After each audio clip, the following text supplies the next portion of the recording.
감사합니다. 기도하겠습니다. 할렐루야. 참 좋으신 아버지 하나님 감사합니다. 우리 천안중앙교회에 참으로 예수로 살기로 결단하는 우리 젊은 부부들 보내주셔서 이렇게 잊지 않고 주 예수 부활 기억하며 기도하게 하시고 찬양하게 하시고 다시 예수로 살리라 결단하게 하시니 참 감사합니다. 주님, 주님의 귀한 종이 이 작은 자를 이 자리에 세워 주었습니다. 이 자리에 고개 숙여 은혜 갈구하는 주의 백성들은 너무나도 값지고 너무나도 소중하온데 말씀 맡은 이 자는 너무 작고 연약하고 능력이 없습니다. 하나님, 고개 숙여 기도하는 우리 젊은 가정들 한 사람 한 사람 그 귀한 영혼들 기억하셔서 이 시간 성령 하나님께서 우리에게 말씀하여 주시옵소서. 성령 하나님께서 우리에게 깨닫는 영을 허락하여 주시옵소서. 그래서 하나님의 말씀 붙들고 주님께서 보내시는 그 삶의 현장 가운데서 끝까지 예수로 살아낼 수 있는 하나님의 충성스러운 귀한 백성들 다 될 수 있도록 이 시간 성령이여 역사하시고 우리에게 말씀하여 주시옵소서. 끝나는 그 시간까지 주님께서 주관하시고 이끌어 주실 것을 간절히 믿사오며 사랑하는 우리 주 예수 그리스도의 이름으로 간절히 기도드리옵나이다. 아멘. 할렐루야. 네. 목소리가 너무 작은데요. 제가 듣던 것과는 다른데요. 할렐루야. 네. 아멘. 예. 우선 이 귀한 자리에 세워주신 우리 제 존경하는 우리 목사님께 참 감사드리고 사실 염려가 됩니다. 말씀 부흥회라고 해서 말씀을 준비했는데 부흥회니까 짧게 할 수는 없잖아요, 그죠? 그래서 열심히 준비를 해봤는데 20페이지 설교를 썼어요. 나오는데 제가 봐서 설교하다가 이건 아니다. 이분들 다 자고 막 한둘 막 나간다 싶으면 제 중간에 좀 끊도록 하겠습니다. 네, 감사합니다. 우리 앞뒤 좌우로 이렇게 인사해 보겠습니다. 예수가 당신을 살립니다. 예수가 당신을 살립니다. 예, 예수가 당신을 살립니다. 또 이렇게 인사해 보겠습니다. 예수님이 우리 가정을 살립니다. 예수님이 우리 가정을 살립니다. 그리고 마지막으로 이렇게 이야기해 봅시다. 예수님이 우리의 자녀들을 살립니다. 저를 보고 하지 마시고 그렇습니다. 여러분, 예수님이 나를 살리고 예수님이 우리 가정을 살리고 예수님이 우리의 예쁜 우리 자녀들을 살립니다. 이 사실을 끝까지 믿을 수 있는 은혜가 있기를 간절히 바랍니다. 오늘 예배를 통하여서 다시 한 번 더 여러분들 영혼이 혹여나 주눅들어 있다면, 고개 숙여 있다면, 주를 향한 열정이 참 많이 식어 있다면 오늘 성령께서 우리 각 사람에게 주시는 이 말씀을 통해서 다시 일어나 다시 예수의 군사로서 든든히 설 수 있는 그 놀라운 풍성한 은혜가 함께하게 되기를 간절히 바랍니다. 한 이야기로 설교의 문을 열겠습니다. 어느 날 추운 겨울 밤이었어요. 한 남자가 술에 잔뜩 취해서 교회를 찾았습니다. 교회에 문을 두드렸어요. 그렇게 시끄럽게 문을 두드리니까 그 교회를 돌보고 있는 관리 집사님이 나오셨어요. 그런데 안타깝게도 그 관리 집사님도 그날따라 술에 잔뜩 취해 있었던 거예요. 그래서 그 관리 집사님이 그 술 취한 남자에게 이렇게 말했습니다. 누구시오? 그랬더니 남자가 이렇게 말했어요. 난 신도가 되기를 원하는 사람입니다. 왜 신도가 되기를 원하시오? 저에게 슬픔이 많아서 기쁨을 찾고 싶습니다. 아니, 기쁨을 얻고 싶은 사람이 하필이면 왜 예배당에 오셔서 예수님이 기쁨을 주신다고 해서 왔습니다. 그러자 이 관리 집사님이 문을 쾅 닫고 뒤를 돌아서 들어가시면서 이렇게 말했습니다. 그런 양반 여기에 안 계시오.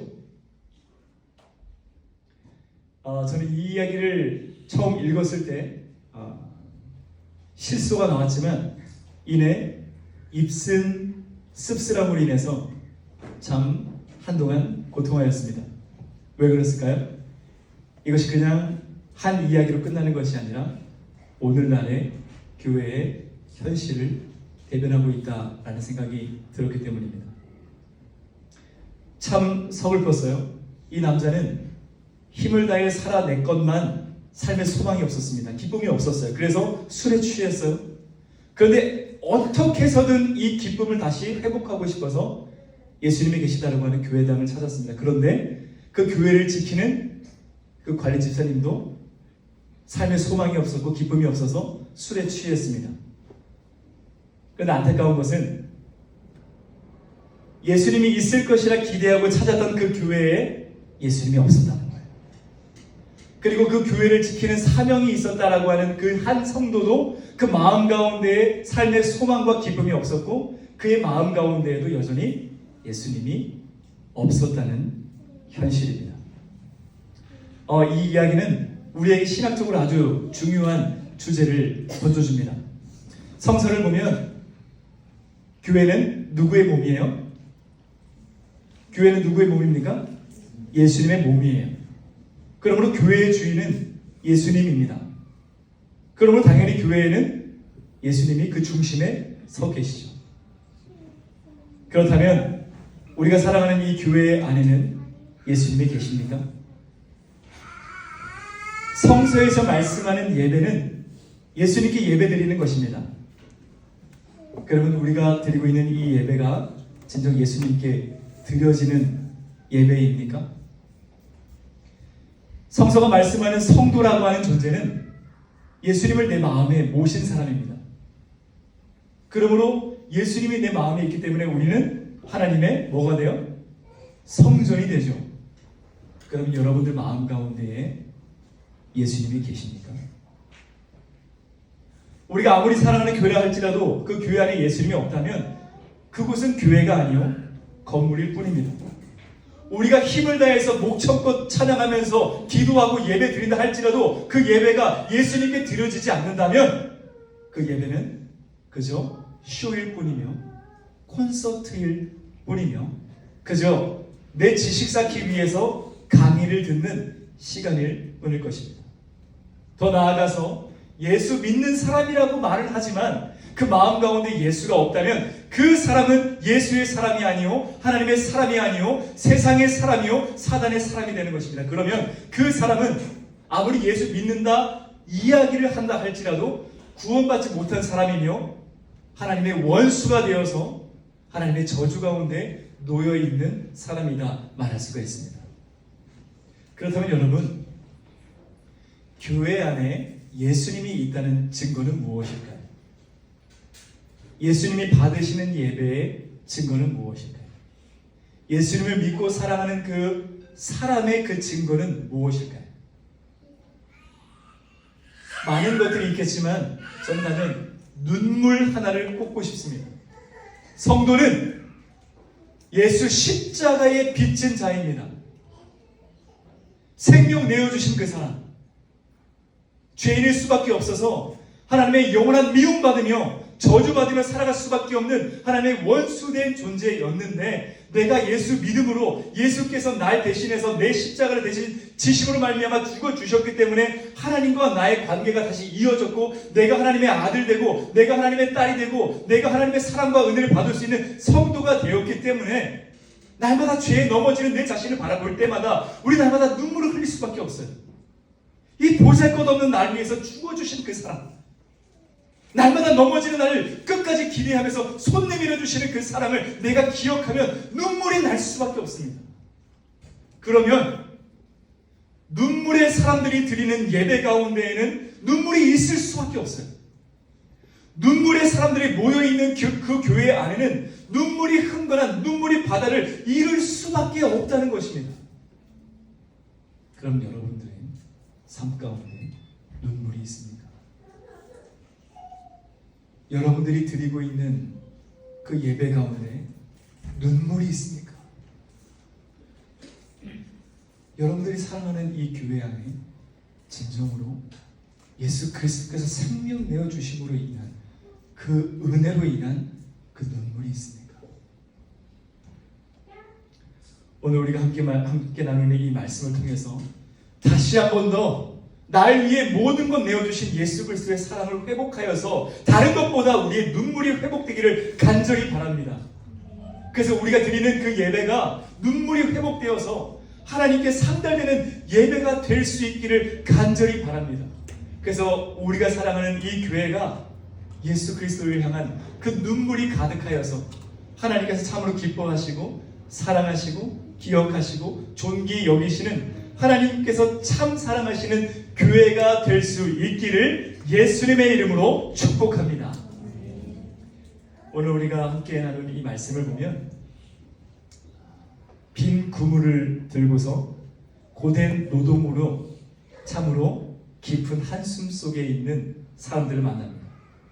이들은 출렁이는 바다 위 가운데 작은 배 위에 몸을 싣고 우리가 만선을 이룰 거야 라고 하는 그 기대 속에 있었던 사람들이에요. 그리고 많은 고기를 잡을 것이다 생각을 하면서 바다에 그물을 내렸습니다. 그리고 기대하며 그 그물을 끌어올리고 또 끌어올렸죠. 그런데 안타깝게도 그 그물 안에는 물고기가 있었어요? 없었어요? 없었어요. 어디에도 은빛 생명체의 몸부림치는 그 운동이 조금 더 느껴지지 않았습니다. 그래서 점점 수고하면 수고할수록 그들의 한숨은 더욱더 깊어지기 시작했어요.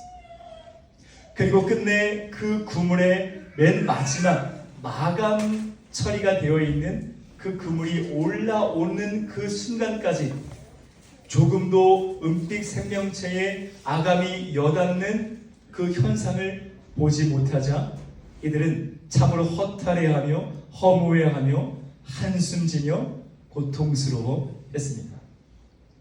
그리고 이내 온 세상이 캄캄하게 만드는 칠흑 같은 어둠이 세상을 덮기 시작했어요. 그리고 이들은 아무리 수고하고 아무리 노력해도 빈 그물만 남겨져 있는 이 현실 가운데 초점을 잃고 힘겨워하며 반 감긴 눈으로 일어날 줄 몰라 하고 있었습니다. 그런데 이 사람들은 누구입니까?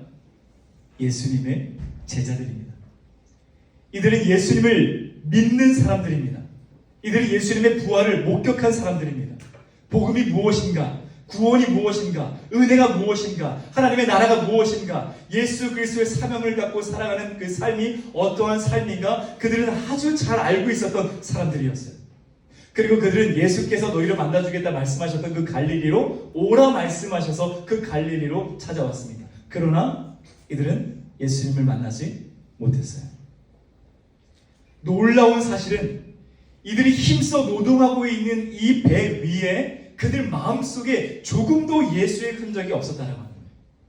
예수님의 말씀도 없었고 가르침도 없었고 예수님의 훈계도 없었고 예수님께서 훈련받았던 그 어떠한 모습도 예수님의 이름으로 드리는 기도도 그들 가운데 거해지지 않았다라고 하는 거예요. 그저 그들은 일을 했습니다. 시간을 소중히 여기기 위해서 열심히 일을 했습니다.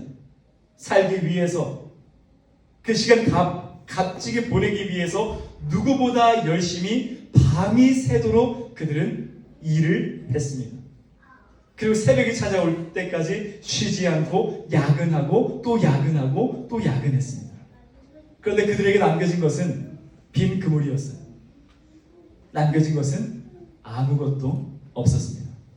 남겨진 것이라곤 만성피로, 허탈감, 우울감, 실패감, 소득 없이 온몸을 적시는 짜릿짠 소금물과 같은 그 흔적만이 그들의 삶 가운데 가득했다는 거죠.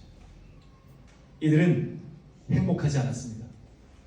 그럼에도 불구하고 다시 한 번 더 말씀드리지만 이들은 여전히 예수님을 믿는 사람들이었어요. 그런데 전혀 행복하지가 않았습니다. 자신들이 왜 살아야 하는지, 왜 이렇게 열심히 일해야 되는지, 열심히 일하면 일할수록, 열심히 살면 살수록 더 허망했습니다. 무엇이 잘못된 것일까요? 이들은 예수님을 믿지만 열심히 일하면 일할수록 왜 허탈했을까? 왜 허무했을까? 왜 우울했을까? 왜 절망적이었을까? 왜 행복하지 않았던 것일까요? 이들은 예수님을 믿는다고 믿었던 사람들입니다. 여러분, 믿음은 무엇입니까? 성서가 말씀해주는 믿음은 예수와 함께 사는 것입니다. 믿음은 무엇을 하든지 예수와 함께 하는 것입니다. 인생에 비가 오나 눈이 오나 영원히 예수와 함께 걷는 것입니다. 그러므로 믿음은 나는 믿음이 있습니다, 나는 믿음이 없습니다, 난 예수 믿습니다, 난 예수 믿지 않습니다, 그 고백이 중요한 것이 아니에요. 내 삶에 예수가 있느냐 예수가 없느냐, 그것이 중요한 것입니다. 내가 아무리 예수님 믿는다라고 고백을 하지만 내 삶에 예수가 전혀 없다면 그 사람은 믿지 않는 거예요.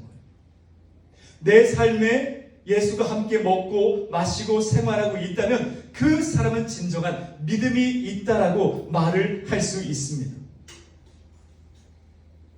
그러므로 제자들은 입술을 열어서 자신들은 예수를 믿는다 이야기했지만 그들의 배 위에는 예수님이 없었다라는 거예요. 인간적 열심만 있었죠. 노력만 있었죠. 수고만 있었죠. 애쓰만 있었죠. 고단함만 있었죠. 최선만 있었죠. 그들 삶 가운데 예수는 없었습니다. 성경을 보면 예수 자체가 천국이라 말씀합니다. 예수 자체가 소망이라 말씀합니다. 예수 자체가 기쁨이라 말씀합니다. 그러므로 예수가 없는 삶이라 하는 것은 일하면 일할수록 지치고 고되고 절망스럽고 외롭고 행복하지 않은 것, 그것이 예수가 없는 삶의 증거입니다. 그렇다면 사랑하는 여러분, 여러분들은 예수님을 믿으십니까? 예수님 믿으세요? 그렇다면 여러분들의 삶에 예수가 있습니까? 여러분들이 행동하고 여러분들이 말하고 여러분들이 거한 그곳에 예수가 있습니까? 여러분들의 가정에 예수가 있습니까? 여러분들의 직장에 예수가 있습니까? 내가 아무리 예수 믿습니다라고 고백은 하지만 내 삶에, 내 직장에, 내 가정에, 내 자녀의 삶에 예수가 없다면 제자들이 그걸 했던 것처럼 내가 힘써 수고하면 수고할수록 더 많은 허탈감은 우리에게 성큼 찾아올 것입니다.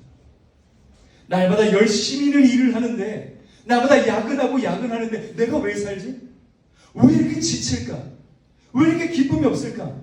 열심히는 사는 것 같은데 왜 내 인생은 빈구물만 같을까? 나는 왜 사는 것일까? 나는 왜 아이들을 키우고 돌보는 것일까? 이젠 다 지긋지긋해. 더는 못하겠어. 울고 싶어. 우울해. 다 그만하고 싶어. 이렇게 좌절 가운데 있지는 않습니까? 그렇다면 여러분들의 삶에 진정 예수가 있는지 점검하시기 바랍니다. 여러분들의 가정에, 직장에, 여러분들의 생각과 판단과 말과 행동에 예수가 진정 있는지 점검해 보시기 바랍니다. 만약에 내가 확실하게 예수님을 날마다 바라보면서 살고 있지 못하다고 한다면 다시 예수께로 돌아오는 은혜가 있기를 간절히 바랍니다. 다시 예수께 여러분들의 인생을 전부를 거는 그 은혜가 있기를 간절히 바랍니다. 다시 예수께 여러분들의 인생과 여러분들의 자녀와 여러분들의 가정과 여러분들의 직장을 걸 수 있는 그 믿음이 회복되기를 간절히 바랍니다. 그러므로 여러분들의 가정과 여러분의 직장과 여러분들의 삶의 터전 가운데 예수님을 초대하십시오. 그리고 예수께 여러분들의 인생의 배의 길을 들이시기 바랍니다. 그리고 예수께서 생각하라고 하는 것을 생각하십시오. 예수께서 말하라고 하는 것을 말하십시오. 예수께서 가라고 말씀하시는 그곳을 가십시오. 예수께서 꿈꾸라고 하시는 것을 꿈꾸십시오. 그렇게 했을 때 성서가 우리에게 말씀해 주는 그대로 예수가 늘 나와 함께 하기 때문에 내 삶이 천국이 될 것이고, 예수를 우리 가정에 모심으로 인해서 우리 가정이 천국이 될 것이고, 내 삶의 터전과 내 직장 가운데 예수를 모심으로 인해서 그 직장이 천국이 되는 은혜가 있을 줄 믿습니다. 제가 존경하는 신학자 월터 스트로프는 이렇게 말한 적이 있습니다. 신앙 한계 아래에서의 이성.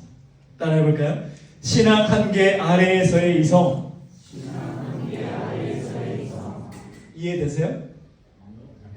이해 안 되세요? 우리는 이성이 있어요, 그죠? 우리 판단해요, 생각해요, 결정해요. 그런데 우리의 그 이성이 어디 아래 있다고요? 신앙의 아래에 있다는 거예요. 내 모든 생각, 나의 모든 말, 나의 모든 판단, 나의 모든 길, 나의 모든 시선이 다 하나님의 말씀의 다스림을 받는 삶을 이야기하는 것입니다. 성경으로 생각하고, 성경으로 판단하고, 성경으로 바라보고, 성경으로 자녀 키우고, 성경으로 꿈꾸고, 성경으로 목표를 세우고, 성경으로 도전하는 그 삶, 그 삶이 진정 성경에서 우리에게 말씀하는 믿음이라는 것입니다. 여러분들의 이성은 어디에 제한을 받고 있습니까? 네이버요?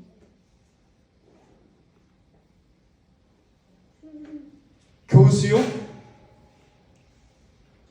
유명인이요? 여러분들의 지금 이성은 어디에 제한을 받고 있습니까? 기억하십시오. 신자는 신앙 한계 아래에서의 이성을 갖고 사는 사람입니다. 우리 찬양했죠? 예수로 사는 사람이에요. 예수로 생각하는 거예요. 예수로 말하는 거예요. 나보다 내 모든 생각과 말과 그 행동을 예수께서 허락하시는 것만 하는 것입니다. 그것이 바로 신자라는 그 사실을 기억하는 은혜가 있기를 간절히 바랍니다.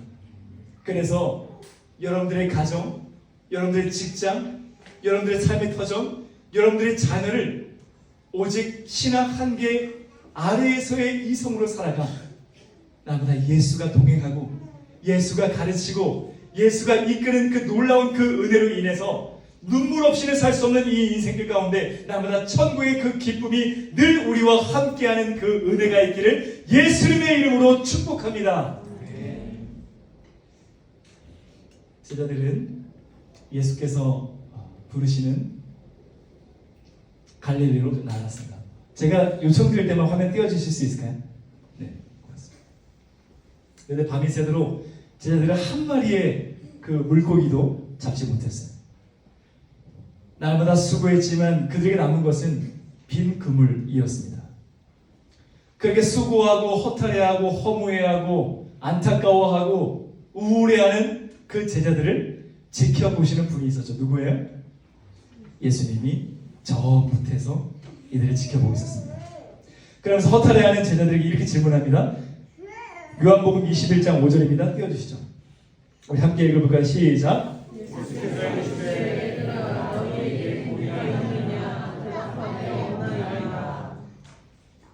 예수님 말씀하셨어요. 너희들에게 고기가 있느냐? 고기가 있느냐? 그 질문은 내가 없이 애쓴 그 인생에 수확이 있느냐? 그 제자들은 말하죠. 없습니다. 그렇지. 너희들은 내 사람인데 나 없이 너희들의 인생 가운데 나보다 수고하고 애쓴 그 삶에 당연히 수확물이 없는 것, 당연히 은혜가 없는 것, 당연히 기쁨이 없는 것, 그거는 당연한 이치다. 예수님은 말씀해 주신 거예요. 그러면서 이렇게 말씀하시죠. 요한복음 21장 6절입니다. 같이 읽겠습니다. 시작. 이르시되 그물을 배 오른편에 던지라 그리하면 잡으리라 하시니 이에 던졌더니 물고기가 많아 그물을 들 수 없더라. 예수님 말씀하셔서 배 오른편에 그물을 던지라. 예수님은 말씀하셨고 제자들은 그 말씀하신 것에 순종하여서 배 오른편에 그물을 내립니다. 그 다음에 어떻게 돼요? 그 물고기가 그물이 끊어질 정도로 많이 잡혔다고 성경은 말씀하죠. 이 모습 어디서 많이 본 모습 아니에요? 그죠? 어디서 봤어요? 이 모습? 누가 예수님을 처음 만날 때? 베드로가 예수님을 처음 만날 때 그 모습 아니겠어요? 예수님이 갈릴리에서 수고하고 있었던 베드로를 처음 찾아올 그때에도 베드로는 열심히 살고 있었어요. 열심히 금을 내리고 있었습니다. 열심히 살았지만 그에게 남은 건 뭐였어요? 그때에도 빈 그물이었죠. 빈 그물로 여전히 허탈해하고 있었던 갈릴리의 베드로에게 예수님은 이렇게 말씀하시죠. 누가복음 5장 4절입니다. 같이 읽어볼게요. 시작. 시몬에게 이르시되 깊은 데로 가서 그물을 내려 고기를 잡으라. 똑같이 말씀하시죠. 예수님은 말씀하셨고 베드로는 예수님께서 말씀하신 그대로 순종하여서 그물을 내리자 어떻게 됐어요? 그물이 또 끊어질 정도로 많은 물고기가 잡히게 되었습니다. 그리고 예수님이 말씀하셨죠. 마가복음 1장 17절입니다. 읽어볼게요. 시작. 예수께서 이르시되 나를 따라오라 내가 너희로 사람을 낚는 어부가 되게 하리라 하시니. 이 말씀이 베드로를 비롯해서 제자들을 처음 예수님이 찾아오셔서 너희들이 누구인지, 무엇을 위해서 살아야 하는지, 어디를 향해 나아가야 하는지 말씀하시고 그들에게 부르심을 주시고 그들에게 사명을 주셔서 하나님의 사람으로, 예수님의 사람으로, 사명자로 살 수 있도록 부르셨던 그 장면의 모습입니다. 그런데 우리가 함께 읽은 그 말씀은 예수께서 죽으시고 부활하시고 난 다음이에요. 그리고 제자들은 예수 만나기 전과 똑같이 예수 없이 여전히 수고하고 야근하는 그런 삶 가운데 빈 그물로 있었어요.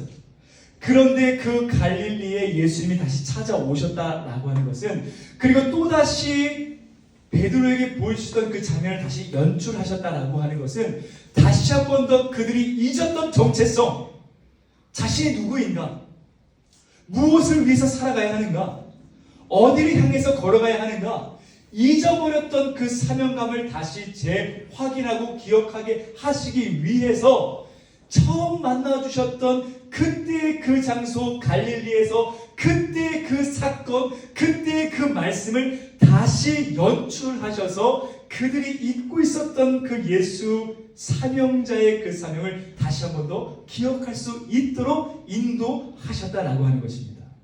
그러면서 말씀하는 거예요.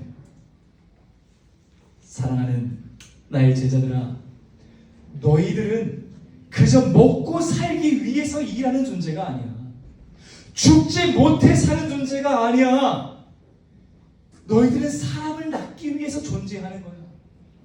실패 가운데, 좌절 가운데 하나님이 없어서 날마다 소망 메말라서 고통 가운데 주저앉아 있는 그 영혼들을 건지기 위해서 너희들은 존재하는 거야. 죽어가는 그 영혼들 살려주는 그 삶을 너희들은 살아가야 하는 거야. 예수님은 말씀해 주신 거예요. 그러면서 이렇게 말씀하셨죠. 요한복음 20장 22절 23절입니다. 같이 읽겠습니다. 시작. 이 말씀을 하시고 그들을 향하사 숨을 내쉬며 이르시되 성령을 받으라. 너희가 누구의 죄든지 사하면 사하여질 것이요 누구의 죄든지 그대로 두면 그대로 있으리라 하시니라. 사랑하는 제자들아, 기억해.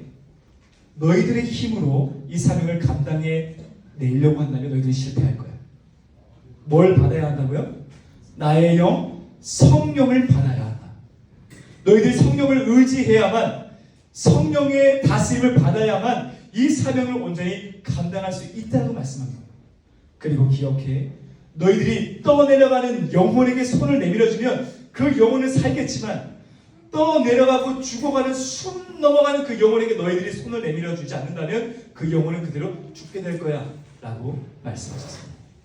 그래서 예수님은 다시 한 번 더 이 제자들을 예수의 사람으로 세우기 위해 예수님과 처음으로 사랑에 빠졌었던 그 첫사랑의 추억과 첫사랑의 향기가 가득한 그 갈릴리로 다시 제자들을 부르셔서 처음 예수님 만났던 그 감격과 그 은혜를 다시 한 번 더 기억할 수 있도록 이 모든 것을 연출하여서 성령의 사람으로 살 수 있도록 그들을 다시 부르셨다라고 하는 것입니다. 사랑하는 여러분, 여러분들은 어떠십니까? 오늘도 열심히 일하고 계시죠? 열심히 자녀 키우고 계시죠? 열심히 가정 이끌고 계시죠? 날마다 고단한 가운데 일하고 계시죠? 여러분들의 인생은 행복하십니까? 여러분들의 그 그물에는 수확이 많이 잡혔나요? 열심히는 사는 것 같은데, 열심히 아이를 키우는 것 같은데, 열심히 보험 들고, 열심히 취미 생활하고, 열심히 여행 다니고, 열심히 내 마음 위로하면서 나보다 살기 위해서 아등바등하는데 혹시 이 제자들과 같이 빈 그물처럼 내 인생 보이는 분 안 계십니까? 하루하루 지치고 고되고 괴로워서 우울감 가운데 놓여 있는 분은 없으신가요? 김주환 씨가 불렀던 노래 가운데 사랑에 빠지고 싶다라고 하는 노래가 있어요. 예전에 그 K-팝 스타의 정승환 씨가 불렀던 노래인데 이 가사가 수년이 지나도 우리 현대인의 그 마음을 아주 잘 대변하고 있는 노래인 것 같습니다. 잠깐 듣고 오겠습니다. 한번 틀어주시죠.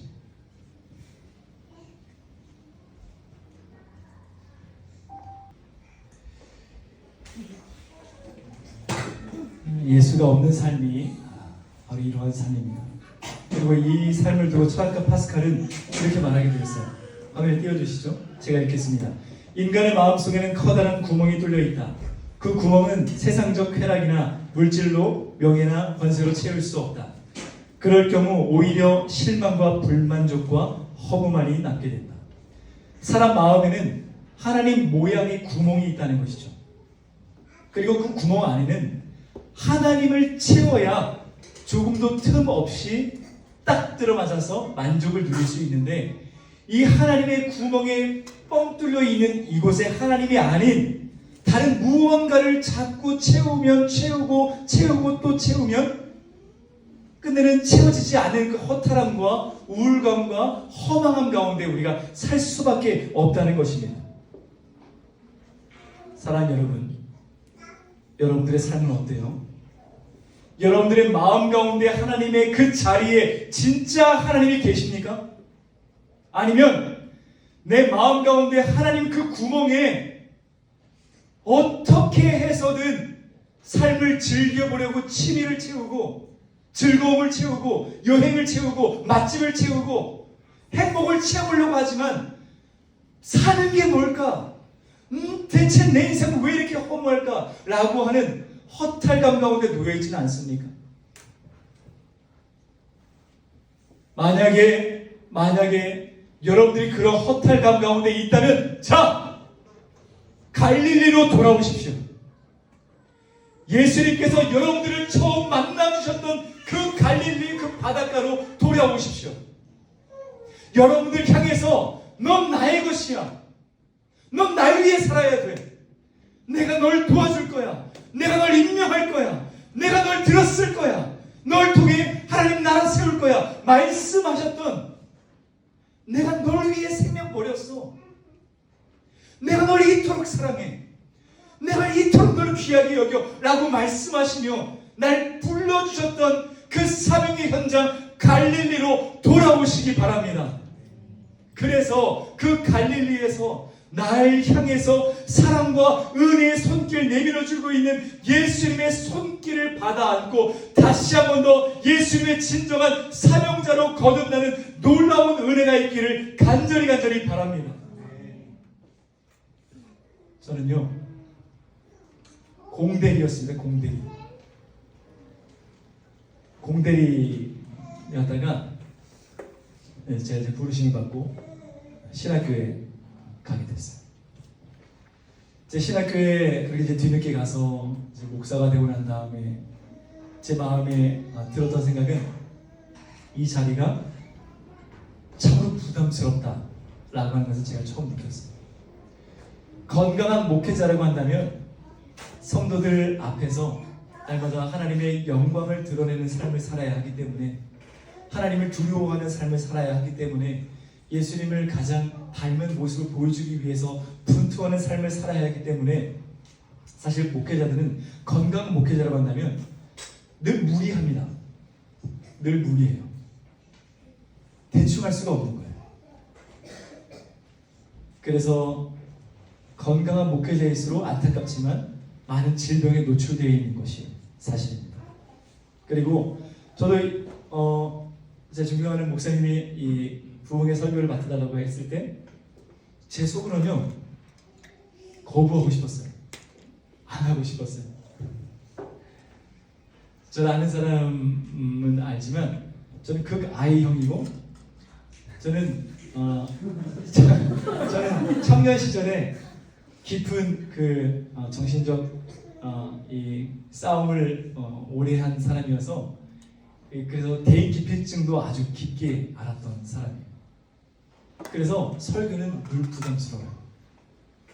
그리고 내가 하나님께서 영혼들에게 은혜 끼치라고 이 자리에 세워주셨건만 제가 은혜를 끼치지 못했다라고 하는 생각이 들면 저 같은 쓰레기가 없이 보여요.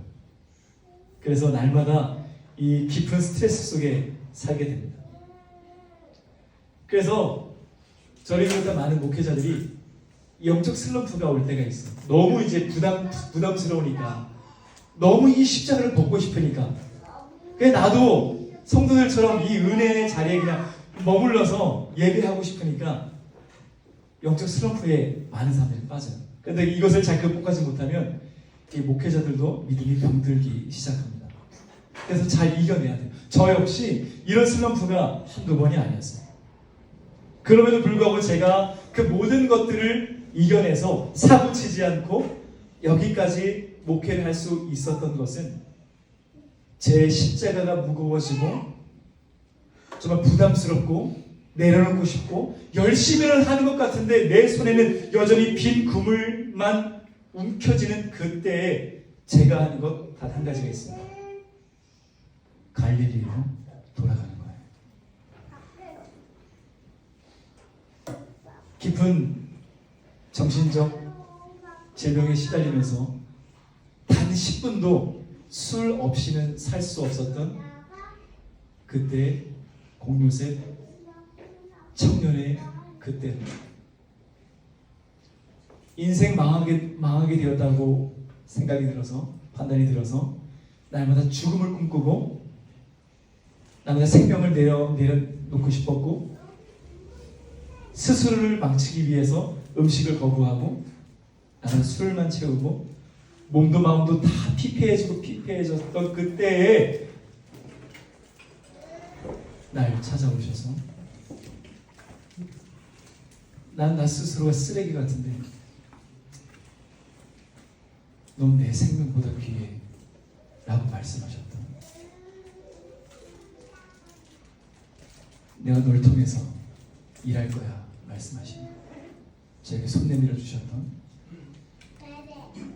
그래서 예수님 앞에서 이 벌레만도 못한 존재도 주의 영광을 위해서 살 수만 있다는 예수님 다 드리겠습니다. 예수님 다 드리겠습니다. 엉엉 울며 주님 발 앞에 엎드려서 기도했었던 그 갈릴리로 돌아갑니다. 그리고 제가 누구인지 다시 기억해요. 제가 어떠한 사랑과 그 은혜를 받았는지 다시 기억합니다. 제가 그 갈릴리에서 예수님을 향해서 사랑 고백을 드렸던, 나를 가장 존귀한 자로 말씀하시면서 나를 안아주셨던 예수님과 나와의 그 첫사랑의 그 사랑이 깃들어 있는 그 갈릴리로 저는 달려갑니다. 그러면 다시 식어졌던 그 열정이 언제 그랬냐 하는 듯 다시 불타기 시작해요. 그렇지! 난 예수님의 사람이지. 예수님께서 기대하는 인생이지.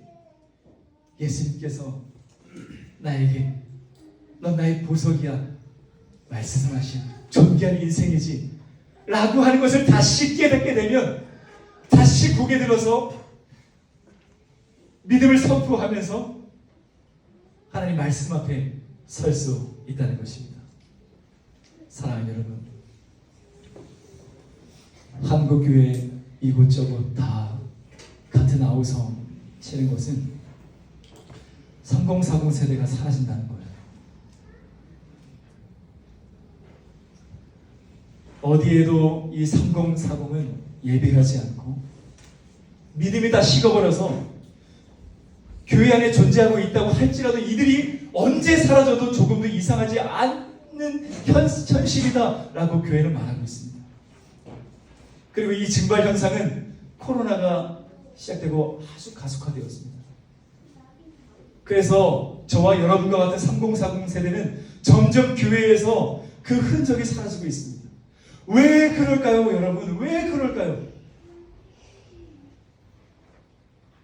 여러분, 우리 청년 시절 때 좋았지 않았습니까? 여러분, 우리 청년 시절 때 예수 전도단이다, 경배와 찬양이다, CCC다, 캠퍼스 워십이다 라고 해서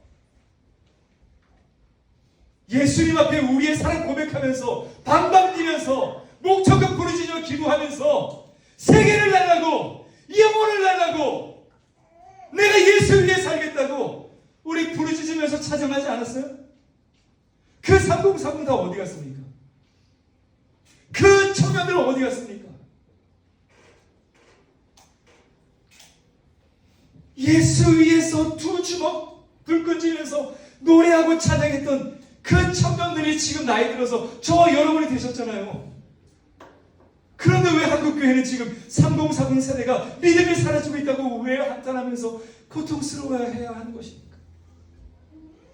사랑하는 여러분, 우리 다시 갈릴리로 돌아갑시다.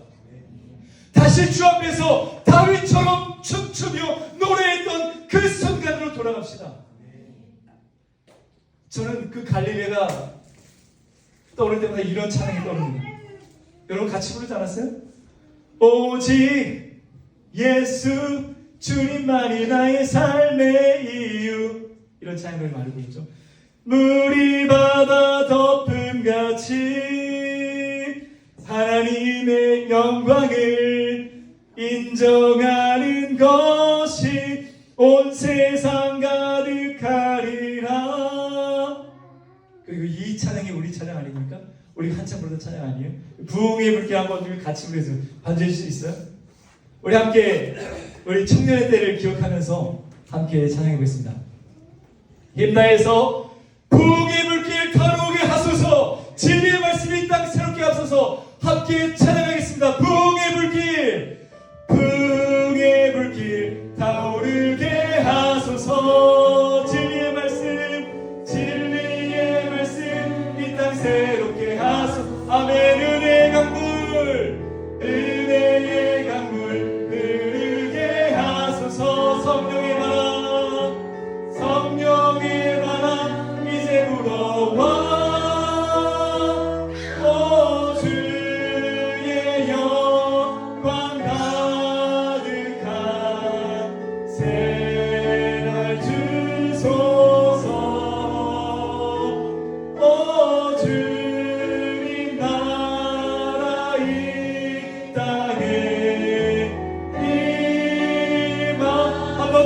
부흥의 불길 타오르게 하옵소서. 부흥의 불길 타오르게 하소서. 아멘 아멘. 진리의 말씀 이 땅 새롭게 하소서. 은혜의 강물, 은혜의 강물 흐르게 하소서. 성령의 바람 이제 불어와.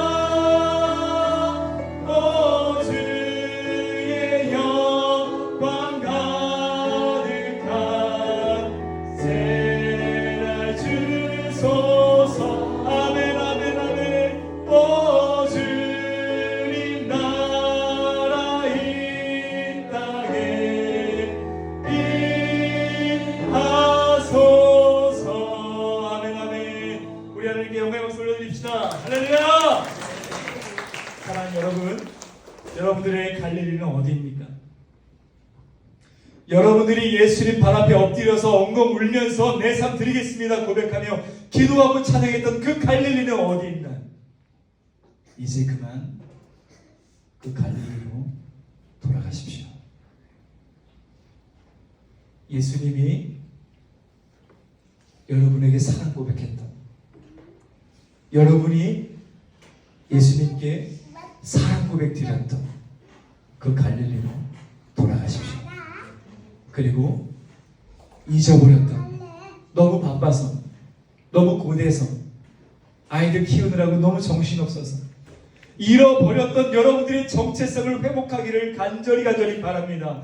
여러분들이 누구인지, 여러분들이 무엇을 위해서 살아야 하는지, 여러분들의 진정한 삶의 목표와 꿈과 그 표대가 무엇인지 다시 회복하는 은혜가 있기를 간절히 바랍니다.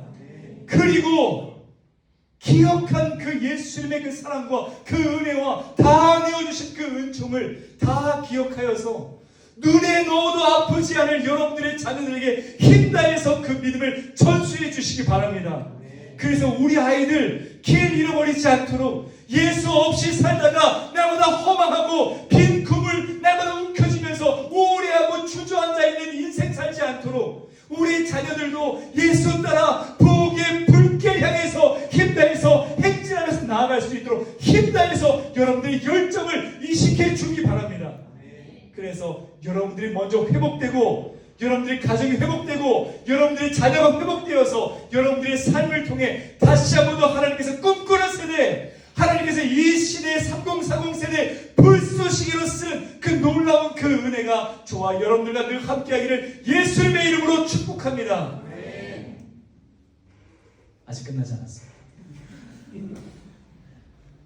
몇 시까지 해야 되죠?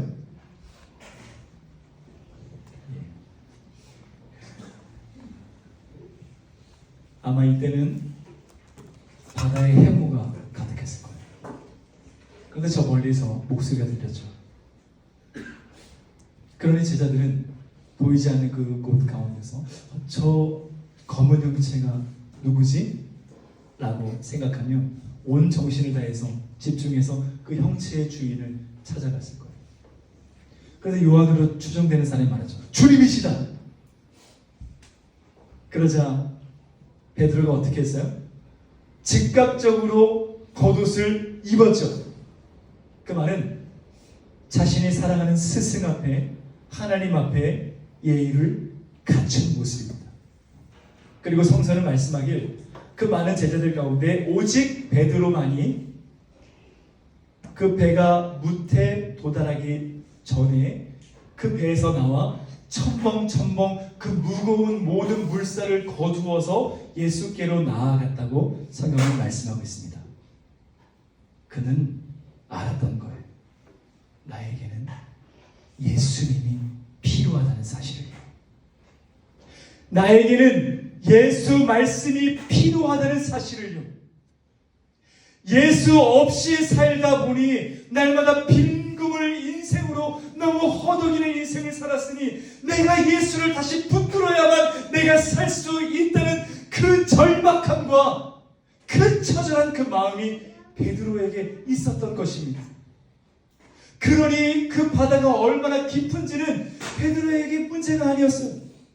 조금이라도 예수님께 나아가서 예수님 보고 예수님 말씀 듣고 예수님 손잡고 싶어서 그 모든 물살 거두어서 그는 예수님께로 첨벙첨벙 뛰어 나아갔다라는 것입니다. 사랑하는 여러분, 이것이 예배입니다. 예배는 예수로 갈급하여서 예수께로 첨벙첨벙 나아가는 것이 바로 예배입니다. 예배는 내게 예수가 필요하다고, 예수 말씀이 필요하다고, 예수의 위로가 필요하다고, 예수의 복음이 필요하다고, 예수 없이는 난 단 하루도 살 수 없다고 하는 그런 절박한 마음으로 그 예배의 자리로 나아가는 것입니다. 그것이 바로 신자가 예배를 대하는 예배자의 태도입니다. 그래서 우리는 날마다 타는 목마름으로 예수로 향한 그 가라앉은 그 마음으로 예배에 나아가서 예수 배에서 나오는 은혜의 생명수 샘물을 벌컥벌컥 마시는 것이 그것이 바로 예배입니다. 예수 없을 때는 기진맥진했지만 예수께로 나오니 소망이 다시 들어차서 다시 힘을 충전하여 세상으로 나아갈 수 있는 힘과 용기를 얻게 되는 것, 그것이 바로 예배입니다. 그래서 내가 다시 예배를 통해 예수의 말씀으로 새롭게 되어 새 소망을 얻어서 내 영혼이 리셋되는 것이 바로 예배입니다. 사랑하는 여러분, 그럼 여러분은 오늘 이 시간 예배의 자리로 나올 때 어떠한 마음가짐으로 나오셨습니까? 여러분들은 어떠한 마음가짐으로 주일을 맞으셨습니까? 여러분들은 어떠한 마음가짐으로 이 교회의 발걸음을 옮겼습니까? 간절히 바라는 것은 저와 여러분 모두가 베드로가 가졌던 예수를 향한 이 가란 그 마음이 회복되기를 간절히 바랍니다. 날마다 주의 전에 나오는 그 순간 내 마음속에 내가 예수 없이는 살 수 없다는 그런 절박한 그 마음, 내가 다시 예수 말씀 붙들어야만 난 세상에서 살 수 있고 내가 일할 수 있고 가정을 이룰 수 있다라고 하는 그 처절한 그 마음으로 예배의 자리로 나오시기 바랍니다. 그러므로 날마다 예수로 배고프십시오. 예수로 간하십시오. 예수로 기진맥진하십시오. 그리고 예배 가운데서 날마다 예수를 허겁지겁 먹는 은혜가 있기를 간절히 바랍니다. 그래서 예수로 인해서 다시 충전받아 세상의 사람은 조금도 흉내낼 수 없는 놀라운 예수 충만으로 인한 놀라운 은혜와 사랑과 그 능력의 그 역사가 저와 여러분의 삶 가운데 늘 함께하기를 예수님의 이름으로 축원합니다. 인생의 배가 어디로 갈지 몰라 우왕좌왕하고 있는 그 가운데 이들은 배가 텅 비어버렸을 것입니다. 그리고 그 마음을 아셨기 때문에 예수님의 제자들을 위해서 뭘 준비하고 계셨어요? 뭘 준비하고 계셨어요? 자신의 사람들을 위해서 떡을 노릇노릇 구우시고 생선을 노릇노릇 구우셨죠. 여러분 상상해 보세요. 내 사람들 위해서 예수님이 떡을 아주 맛있게 골고루 굽고 있는 그 모습을 상상해 보십시오. 예수님의 사람들 위해서 생선이 어느 곳 안 익은 곳 없도록 골고루 익히고 또 익히고 호호 불고 있는 예수님의 모습을 한번 상상해 보십시오. 요리하는 하나님, 떡 굽는 하나님, 생선 굽는 하나님, 얼마나 이 마음 따뜻해지는 모습입니까? 예수님은 어떠한 마음으로 요리하셨을까요? 내 제자들이 맛있게 먹을 거야 라고 하는 그 마음을 갖고서 그 음식을 준비하지 않으셨겠어요? 얼마나 맛있게 먹을까? 나는 그 생각을 할 때마다 너무 기뻐서 콧노래를 부르시면서 그 생선을 굽지 않았겠어요? 내가 준비한 음식 조금이라도 식기 전에 내 사람들에게 먹여야 되겠다라고 하는 그 마음에 손을 흔들며 어서 오라고 하는 그 마음으로 그 제자들을 맞이하지 않으셨겠어요? 사랑하는 여러분, 이것이 예배예요. 예배는요, 날 사랑하시는 아버지께서 날 위해 마련하신 그 진수성찬 먹으러 오는 것입니다. 예배는요, 날 위해 친히 떡과 생선을 아주 먹음직하게 노릇노릇 구우신 예수님의 그 정성 담긴 그 하늘 양식을 배부르게 먹고 힘 얻기 위해서 예배의 자리에 나오는 거예요. 그리고 예배는 예수 사랑 배 터지게 먹고서 너무 즐거우니까 너무 맛있으니까 노래하는 거예요. 너무 즐거우니까 너무 맛있으니까 마음껏 춤추면서 노래하는 것입니다. 그러므로 예배는 천국 잔치입니다. 그러면 여러분은 예배 드리는 그 순간 이 진수성찬의 그 기쁨을 맞이하고 계십니까? 여러분은 자녀들을 위해서 요리할 때 많으시죠? 여러분 그 요리를 준비할 때 언제부터 기뻐요? 죄송합니다. 사과합니다.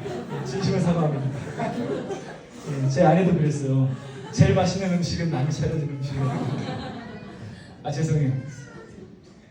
그럼 어떻게 해야 되지? 하여간 하여튼 뭐 지긋지긋 할 때도 많지만 그래도 여러분들 사랑하는 자식들 먹이기 위해서 우리 딸이 우리 아들이 그거 좋아하니까 그걸 내가 저녁에 만들어줘야겠다 라고 하는 생각이 들면 지긋지긋한 마음보다 얼마나 맛있게 먹을까라고 하는 그 기대감이 있지 않아요? 네. 고맙습니다. 요리할 때 콧노래가 나오지 않죠? 설교를 제가 다 뜯어 고쳐야 되거든요. 여러분 처음 마음으로 갈릴리로 들어가세요. 여러분 자녀 처음 낳으셨을 때 그 갈릴리로 들어가셔요. 네? 그래 그때 처음으로 들어가 보세요. 그때는 지금 지긋지긋해도 그때는 요리할 때 오늘 맛있게 먹을까 하면서 콧노래 부르면서 요리 준비하지 않으셨어요? 그것이 하나님의 마음이라고요.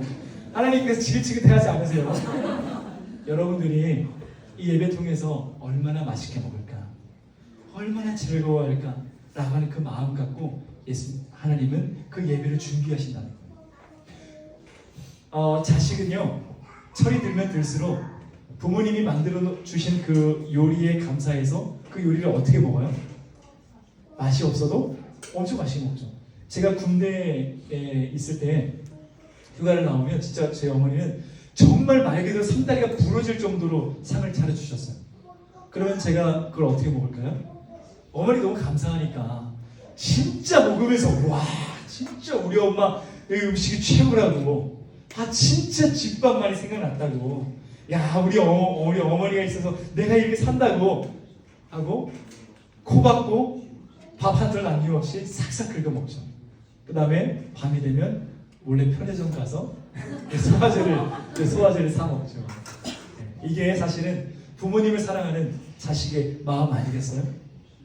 이것이 바로 예배입니다, 여러분. 예배는요, 여러분들, 내 아들, 내 딸 위해서 하나님께서 예배를 통해 떡과 고기를 노릇노릇 구워 놓으신 그 진수성찬 우리 먹으러 오는 거라고요. 그 하나님의 그 마음을 날마다 묵상하며 예배드리시기 바랍니다. 그리고 우리가 하나님의 마음을, 우리 아버지 하나님의 마음을 기쁘시게 하기 위해서 어떻게 해야 된다고요? 어떻게 먹어야 된다고요? 뭐 이딴 거 만들었냐고, 맛대가리 없다고, 밥이 이렇게 질냐고, 다 탔다고, 그렇게 먹어야 됩니까? 아니죠. 내가 하나님을 사랑한다면, 내 아버지 사랑한다면 그 예배의 그 은혜를 어떻게 먹어야 돼요? 코 박고 싹싹 끓여서 너무 맛있다고, 우리 서민기 목사님 찬양 짱이라고, 최고라고, 서민기 목사님 말씀 정말 은혜롭다고, 선생님 목사님 설교하실 때 밥 한 톨 내가 그거 놓고 갈 수 없다고 눈 부릅뜨고 그 은혜 받아 먹고자 하는 그 마음이 우리에게 있어야 한다는 말입니다. 그럼 여러분들의 예배는 어떤 모습이에요? 하나님의 마음 조금도 아는 것 없이 그저 멍하니 앉아서 부비적 하다가 하나님 쓸쓸하게 놔두고 혼자 가버리시진 않습니까? 하나님께서 그토록 많은 은혜를 차려주셨음에도 불구하고 깨작깨작대다가 바쁘다고 빨리 차 빼야 된다고 휙 나가버리진 않아요. 하나님의 마음을 헤아릴 수 있는 예배가 회복되기를 간절히 바랍니다. 그리고 하나님의 마음을 더욱 기쁘시게 하기 위해서 더 간절한 마음으로 하나님의 진수성찬을 맛있게 먹을 수 있는 하나님의 백성들이 되시기를 간절히 바랍니다. 그래서 여러분들이 날마다 드리는 그 예배통에 하나님 기쁘시고 우리 날마다 소망을 얻고 힘을 얻어서 세상을 향해 날 사랑하시는 예수님 그 사랑과 은혜 의지하여서 보냄받은 그 자리에서 예수 영광 위에 힘나게 살아갈 수 있는 새벽 이슬과 같은 하나님의 충성스러운 귀한 백성들이 다 되시기를 예수님의 이름으로 축복합니다. 아멘.